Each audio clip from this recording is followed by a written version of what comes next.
जय हिंद दोस्तों। MS study zone academy में आपका एक बार फिर से स्वागत है। हम एक नए टॉपिक बिहार विशेष पर चर्चा कर रहे थे, जिसका पार्ट 1 अपलोड कर दिया गया है और यह पार्ट दूसरा है। तो चलते हैं अपने अगले सेशन पर। आज हम लोग देखेंगे बिहार का प्राकृतिक विभाजन। तो अगर हम कहें ये हमारा प्यारा बिहार है। बिहार के दक्षिण में छोटा नागपुर का पठार है। यहाँ आप लोग देख रहे होंगे कि दक्षिण में छोटा नागपुर का पठार है, जिसका अधिकांश भाग अब झारखंड में है तथा उत्तरी भाग में हिमालय पर्वत है, जो नेपाल श्रेणी में है। राज्य के 94.2000 वर्ग किलोमीटर क्षेत्रफल में से 53,300 वर्ग किलोमीटर गंगा का उत्तरी मैदान फैला हुआ है, जबकि 40,900 वर्ग किलोमीटर दक्षिण बिहार में पड़ता है। तो इस तरह से हमारा संपूर्ण बिहार विभाजित है। अगर हम लोग बात करें भौगोलिक तौर पर, तो बिहार को 3 प्राकृतिक भागों में बांटा जा सकता है। उत्तर का पर्वतीय भाग एवं तराई भाग तथा मध्य का जो ये विशाल मैदान है तथा दक्षिण का पहाड़ी किनारा। इस प्रकार से हमारा जो प्यारा बिहार है वो 3 भागों में बटा हुआ है। तो एक बार फिर से अगर दिखाया जाए तो उत्तर का ये पर्वतीय भाग और तराई का भाग यहाँ पर दिख रहा होगा, मध्य का ये विशाल मैदान और दक्षिण का जो झारखंड का जो छोटा नागपुर का पठार है। तो चलते हैं अगले पॉइंट पर। तो बिहार का जो प्राकृतिक विभाजन है, इसको हम लोग अगर तथ्यों में समझने का प्रयास करें तो उत्तर का पर्वतीय प्रदेश सोमेश्वर श्रेणी का हिस्सा है। इस श्रेणी की औसत ऊंचाई 455 मीटर है, परंतु सर्वोच्च शिखर जो है वो है 874 मीटर ऊंचा है। सोमेश्वर श्रेणी के दक्षिण में तराई क्षेत्र है। यह दलदली क्षेत्र है जहां साल वृक्ष के घने जंगल है। इन जंगलों में प्रदेश का इकलौता बाघ अभयारण्य वाल्मीकि अभयारण्य अवस्थित है। तो हम लोग कह सकते हैं कि बिहार का जो उत्तर का भाग है वो सोमेश्वर श्रेणी का ही हिस्सा है। एवं अगर मध्यवर्ती भाग की बात करें तो मध्यवर्ती विशाल मैदान बिहार के 95% भाग को समेटे हुए है। नदियों की अपवाह प्रणाली, बाढ़, वर्षा और मिट्टी के चरित्र में आने वाली क्षेत्रीय विशेषताओं के कारण बिहार के मैदानों को 3 क्षेत्रों में बांटा जा सकता है। तराई क्षेत्र में सोमेश्वर श्रेणी का तराई लगभग 10 किलोमीटर में है। चौरा कंकर बालू का निक्षेप तथा दक्षिण में तराई उपक्षेत्र जो प्रायः दलदली है। भांगर क्षेत्र यह पुराना जलोढ़ मिट्टी क्षेत्र समानतः यह आसपास में 7 से 8 किलोमीटर भाग में फैला हुआ है, इस क्षेत्र में फैला हुआ है। और खादर क्षेत्र का विस्तार गंडक से कोसी नदी क्षेत्र तक सारे उत्तर बिहार में इस क्षेत्र में है। प्रत्येक वर्ष आने वाली बाढ़ के कारण यह क्षेत्र बहुत उपजाऊ है, परंतु इसी बाढ़ के कारण यह क्षेत्र तबाही के कगार पर भी खड़ा होता है। अगर हम एक बार फिर से फिगर में समझाने का प्रयास करें तो अगर ये हमारा संपूर्ण बिहार है तो ये जो ऊपर का है ये सोमेश्वर पर्वत श्रेणी का हिस्सा होता है। ये मध्य का जो विशाल मैदान है ये आपको गंगाई क्षेत्र का मैदान हो जाता है, जो काफ़ी उपजाऊ होती है। एवं ये जो भाग होता है ये दक्षिण का जो भाग ये छोटा नागपुर के पठार का हिस्सा होता है, जो झारखंड से सटा हुआ है। इस प्रकार से बिहार का जो प्राकृतिक विभाजन है वो 3 स्पष्ट इकाइयों में बांटा जा सकता है। शिवालिक का तराई क्षेत्र, उत्तर गंगा का मैदान एवं दक्षिण गंगा का मैदान। अब हम लोग अगर बिहार के भौगोलिक परिचय के अंतर्गत हम लोग प्राकृतिक विभाजन देख चुके हैं, अब हम लोग जलवायु को देखेंगे। तो अगर हम लोग जलवायु की बात करें तो बंगाल की खाड़ी से आने वाली गर्मियों की मानसून हवाएं उत्तर पूर्व बिहार में पर्याप्त वर्षा कर देती है, जबकि दक्षिण तथा पश्चिम भागों में वर्षा कम होती है। उत्तर बिहार की जलवायु समशीतोष्ण है तथा दक्षिण भागों में गर्मी अधिक पड़ती है। तो अगर कुछ महत्वपूर्ण टॉपिक तथ्यों पर चर्चा करें तो बिहार की जलवायु कैसी है, तो मानसूनी है। बिहार का सबसे गर्म जिला कौन सा है, तो गया है, 45.6 डिग्री सेल्सियस। बिहार का सबसे ठंडा जिला भी गया ही है। बिहार में अगर औसत वर्षा की बात करें तो 112 सेंटीमीटर या 987.2 या 1054 मिलीमीटर वर्षा होती है। बिहार में सर्वाधिक वर्षा वाला अगर जिले की बात करें तो किशनगंज है, और बिहार में सबसे कम वर्षा वाले जिला की बात करें तो औरंगाबाद। बिहार में जो सर्वाधिक वर्षा होती है वो दक्षिण पश्चिम मानसून से होती है।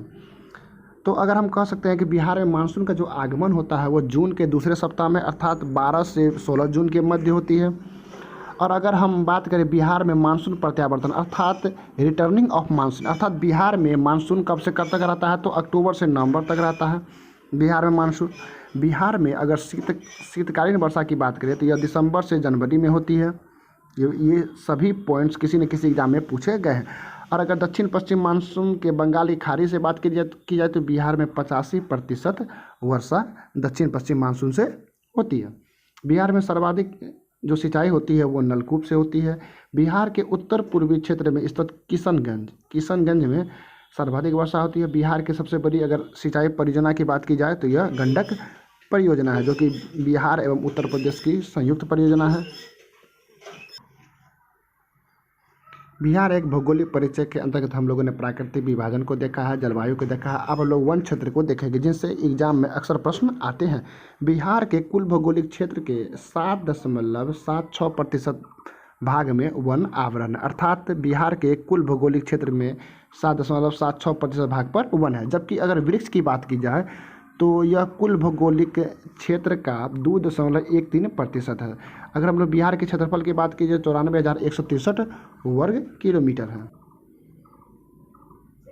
अगर हम लोग 94,163 वर्ग किलोमीटर का 7.76% निकाले तो 7305.99 वर्ग किलोमीटर भाग पर वन है, एवं 94,163 का 2.13% निकाले तो 2003 वर्ग किलोमीटर में वृक्ष आवरण है। यहाँ पर पहले ही बताया जा चुका है कि अगर बात की जाए बिहार में कुल कितने वन आवरण है तो 7.76, परंतु अगर बिहार में कुल वृक्ष आवरण पूछा जाए तो वो होगा 2.13%। सर्वाधिक वन क्षेत्र वाले बिहार के जिले की बात की जाए तो सबसे पहला जिला होगा आपका कैमूर। बिहार में सबसे अधिक जो वन क्षेत्र वाले जिले हैं कैमूर, दूसरा है पश्चिम चंपारण, और तीसरा है रोहतास, और चौथा है जमुई। बिहार में न्यूनतम वन आवरण वाले अगर जिले की बात की जाए तो पहला होगा जहानाबाद, दूसरा होगा शेखपुरा, तीसरा होगा अरवल, और चौथा होगा गोपालगंज। तो सर्वाधिक वन क्षेत्र वाले अगर जिले की बात करें तो कैमूर होगा, और न्यूनतम वन आवरण वाले की बात की जाए तो जहानाबाद होगा। बिहार के सर्वाधिक वन आवरण प्रतिशत वाले जिले की बात की जाए तो जमुई होगा, दूसरा भभुआ होगा, फिर गया होगा, फिर नवादा होगा। बिहार में सर्वाधिक न्यूनतम वन प्रतिशत वाले में देखा जाए तो जहानाबाद होगा, उसके बाद शेखपुरा होगा, फिर गोपालगंज होगा, और उसके बाद बक्सर होगा। जहानाबाद में वनों की प्रतिशतता की बात की जाए तो 0% है। अर्थात हम कह सकते हैं कि जहानाबाद एक ऐसा जिला है जहां पर वन आवरण का क्षेत्र एवं प्रतिशत दोनों 0 है। आप लोग यहाँ पर देख रहे होंगे बिहार में न्यूनतम वन की बात की जाए तो जहानाबाद है, अगर न्यूनतम प्रतिशत में पूछा जाए तो भी जहानाबाद। एक बार फिर से हम लोग देखते हैं बिहार में वन क्षेत्र कितना है, 7305.99 वर्ग किलोमीटर है। बिहार में वन क्षेत्र का प्रतिशत की बात की जाए तो 7.76% है। बिहार में सर्वाधिक वन वाला जिले की बात की जाए तो कैमूर है, एवं बिहार में न्यूनतम वन वाला जिला की बात की जाए तो जहानाबाद है। एक बार फिर से अगर रिवीजन करा दिया जाए तो बिहार में कुल कितने भौगोलिक क्षेत्र पर वन है तो 7.76% भाग पर वन है, और अगर कुल वृक्ष आवरण की बात की जाए तो 2.23% भाग पर वन है। सर्वाधिक वन वाला अगर जिले की बात करें तो कैमूर है, न्यूनतम वन जिले वाली बात की जाए तो जहानाबाद है, और सर्वाधिक प्रतिशत में वन आवरण पूछा जाए तो जमुई है, और न्यूनतम पूछा जाए तो जहानाबाद है। बिहार विशेष के अंतर्गत अब हम लोग बिहार के प्रमुख जलप्रपात एवं जलकुंड को देखेंगे। तो नदी का ढाल जब अकस्मात तीव्र हो एवं ऊर्ध्वाधर हो, यहाँ पर देख रहे होंगे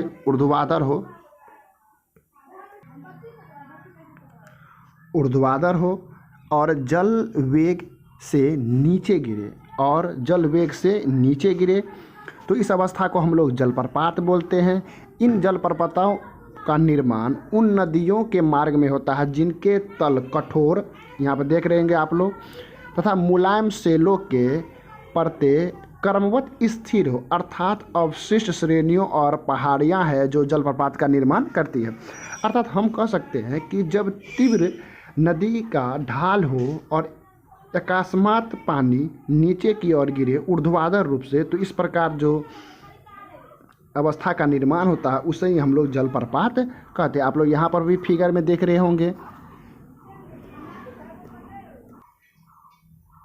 बिहार में प्राकृतिक रूप से गर्म जल के अनेक कुंड हैं एवं इनके जल का तापमान 30 से 70 डिग्री सेल्सियस के बीच होता है।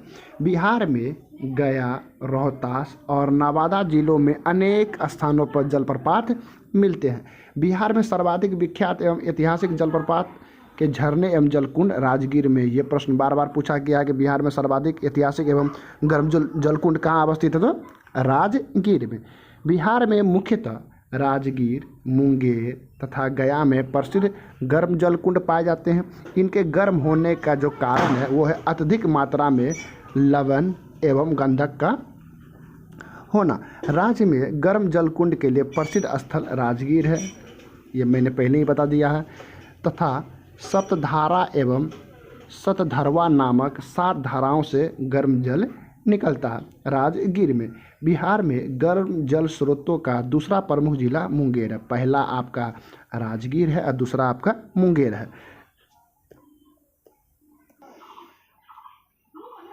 जहां खड़गपुर पहाड़ियों में स्थित गर्म जल धाराओं में लक्ष्मण कुंड, रामेश्वर कुंड, सीता कुंड तथा ऋषि कुंड उल्लेखनीय हैं।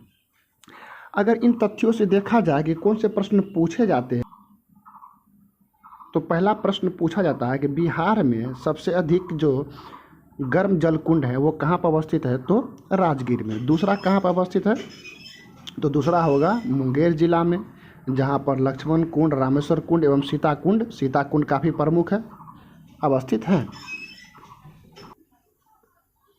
यहाँ पर बिहार के सभी जलप्रपातों को दिखाया गया है। अगर सीता कुंड की बात की जाए तो मुंगेर में है, भीम बांध मुंगेर में है, लक्ष्मीश्वर कुंड मुंगेर में है, रामेश्वर कुंड मुंगेर में है, पंचतर मुंगेर में है, ऋषि कुंड, जन्म कुंड, सिंगार ऋषि कुंड, भरारी कुंड एवं लक्ष्मण कुंड, ये सभी मुंगेर में अवस्थित है। इनमें जो सबसे प्रमुख है वो है सीता कुंड, भीम बांध एवं लक्ष्मण कुंड, ये सभी मुंगेर में अवस्थित है।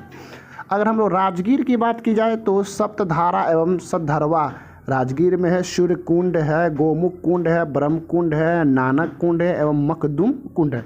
तो इनमें जो सबसे प्रमुख है वो है सूर्य कुंड। कहाँ अवस्थित है, तो राजगीर। बिहार का सबसे गर्म जलकुंड की बात की जाए तो ये सूर्य कुंड है, जबकि मुंगेर का सबसे गर्म जलकुंड की बात की जाए तो सीता कुंड है। ये आप लोग अच्छी तरह से याद रखिएगा कि बिहार का सबसे गर्म जलकुंड तो सूर्य कुंड, परंतु मुंगेर का सबसे गर्म जलकुंड पूछा जाए तो सीता कुंड है। अग्निकुंड जलप्रपात आपका गया में है, ककोला जलप्रपात आपका नवादा में है, काफ़ी इंपॉर्टेंट है, मोस्ट भी आई है। और दुर्गावती जलप्रपात की बात की जाए तो यह रोहतास जिले में, ये काफ़ी इंपॉर्टेंट है, इनसे अक्सर एग्जाम में प्रश्न पूछे जाते हैं। बिहार के मुंगेर के सीता कुंड का परिदृश्य है। यह गर्म पानी का जल कुंड है जिसमें सालों भर पानी एक समान गर्म रहता है। यह सीता कुंड के अलावे राम कुंड, लक्ष्मण कुंड, भरत कुंड, शत्रुघ्न कुंड एवं सबसे बड़ी बात यह है कि यह चारों कुंड सीता कुंड के ही समीप हैं, अर्थात आसपास है। लेकिन इन सभी कुंड का पानी ठंडा है, जबकि सीता कुंड का पानी सदैव गर्म रहता है। अर्थात यह कहा जा सकता है कि सीता कुंड गर्म जल कुंड है, जबकि राम कुंड, लक्ष्मण कुंड, भरत कुंड, शत्रुघ्न कुंड ये सभी ठंडे पानी के जल कुंड है। अगर हम इम्पोर्टेंट जल कुंड की बात की जाए तो सबसे प्रमुख है आपका सीता कुंड जो कि मुंगेर में, जो कि गर्म जल कुंड है। उसके बाद है भीम कुंड, उसके बाद है आपको लक्ष्मण कुंड।